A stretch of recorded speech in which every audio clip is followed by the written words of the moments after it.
கண்ணியமானவர்களே, இதுவரை நடக்காத ஒரு நிகழ்வு சவுதியில் இருக்கக்கூடிய காபத்துல்லால நடைபெற்று இருக்கின்றது. அந்த நிகழ்வினுடைய பின்னணி என்ன, அது என்ன நடந்துச்சு அப்படிங்கிறத பற்றி இந்த ஒரு காணொளியில் நாம் தெரிந்து கொள்வோம். அஸ்ஸலாமு அலைக்கும். கண்ணியமான சகோதர சகோதரிகளே, சில தினங்களாக நம்ம இஸ்லாம் சம்பந்தமான விஷயங்களும் இன்னும் சவுதி அரேபியாவில் காபத்துல்லா நடக்கக்கூடிய நிகழ்வுகளை பற்றி நம்ம பார்த்துக்கிட்டு வர்றோம். இப்படி இருக்கக்கூடிய இந்த ஒரு சூழலில் நம் இன்றைக்கு பார்க்கக்கூடிய ஒரு விஷயம் என்னென்னா, ஒரு மனிதன் ஹஜருல் அஸ்வது கல்லுக்கு அருகாமையிலேயே வஃபாத்தாக இருக்கிறாரு. அந்த மனிதரை சில நபர்கள் வலி அப்படின்னு சொல்கிறாங்க, இன்னும் சில நபர்கள் நபி அப்படின்னு சொல்கிறாங்க, இன்னும் சிலர்கள் அவர் அல்லாஹ் இறக்கிய ஒரு தூதராக கூட இருக்கலாம் அப்படின்னு சொல்கிறாங்க. இதனுடைய நிகழ்வு என்ன, உண்மையான தகவல் என்ன அப்படிங்கிறத பற்றி நம்ம தெரிஞ்சு கொள்ளலாம்.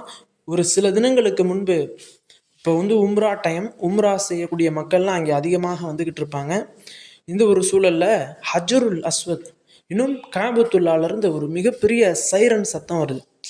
சைரன் சத்தம்னா ஒரு ஆம்புலன்ஸ், நம்ம ஊரில் இருக்கக்கூடிய ஆம்புலன்ஸ்லேருந்து எப்படி சத்தம் வரும் ஒரு எமர்ஜென்சிக்கு, அது போன்ற சத்தம் ரொம்ப கேட்குது. இதை பார்த்து அங்கே இருக்கக்கூடிய கவர்மெண்ட், அங்கே இருக்கக்கூடிய வேலை செய்யக்கூடிய பணியாளர்கள், இன்னும் போலீஸ் எல்லாம் அதிர்ந்து போயிடுறாங்க. என்ன சப்தம், என்ன புதுவிதமாக சப்தம்லாம் வருதே அப்படின்னு சொல்லி அந்த காபத்துல்லாவை சுற்றி வளைச்சு நிற்கிறாங்க.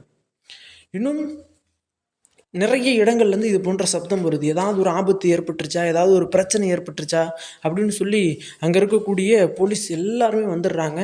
பிறகு இந்த ஒரு விஷயம் முகமது பின் சல்மான், அங்கே இருக்கக்கூடிய அரசர்கிட்ட இந்த விஷயம் தெரிவிக்கப்படுது. அவரும் வந்துடுறாரு. இன்னும் நிறைய நபர்கள் வர்றாங்க. காபத்துல்லாவினுடைய கதவை திறக்கிறாங்க. கதவை திறந்த உடனேயே ஹாஜிகளில் ஒருவரான, உம்ரா செய்ய வந்த ஒருவரான 170 வயதான ஒரு வயதானவர், ஒரு முதியவர் என்ன பண்ணிடுறாருன்னா, மயக்கம் போட்டு கீழே விழுந்துடுறாரு.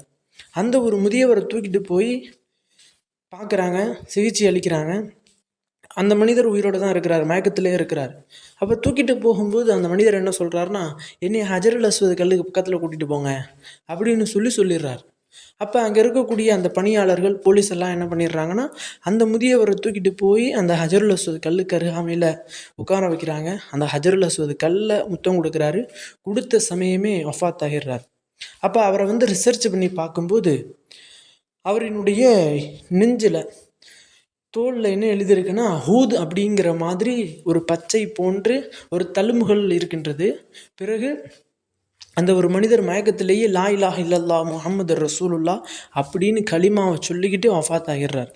இப்போ இதை பார்த்து அங்கே இருக்கக்கூடிய ஹாஜிகள் ஒரு ஃபித்னாவை கிளப்பிட்டாங்க, குழப்பத்தை ஏற்படுத்திட்டாங்க. என்னன்னா, இவர் ஒரு நபி. இன்னும் சிலர் என்ன பண்ணிடுறாங்கன்னா, இவர் ஒரு வலி. இன்னும் சிலர் என்ன பண்ணிடுறாங்கன்னா, இவர் அல்லாஹ் இறக்கிய ஒரு அல்லாஹினுடைய பாதுகாவலர், இவர் தான் மஹதி அப்படின்ற மாதிரி சொல்லிடுறாங்க. இது போன்ற ஒரு ஃபித்னாக்களை ஏற்படுத்திடுறாங்க. இந்த ஒரு செய்தி தான் இப்போ சவுதியில் இருக்கக்கூடிய நிறைய முஸ்லீம் மக்களுக்கு ஒரு மிக பெரும் பேசும் பொருளாக மாறி இருக்கின்றது. கண்ணியமானவர்களே, இது போன்ற இஸ்லாம் சம்பந்தமான விஷயங்களை நம்ம தெரிஞ்சுக்கொள்ள நம்மளுடைய சேனலை சப்ஸ்கிரைப் பண்ணுங்கள், ஷேர் பண்ணுங்கள், லைக் பண்ணுங்கள், கமெண்ட் பண்ணுங்கள், மறக்காமல் துவா பண்ணுங்கள்.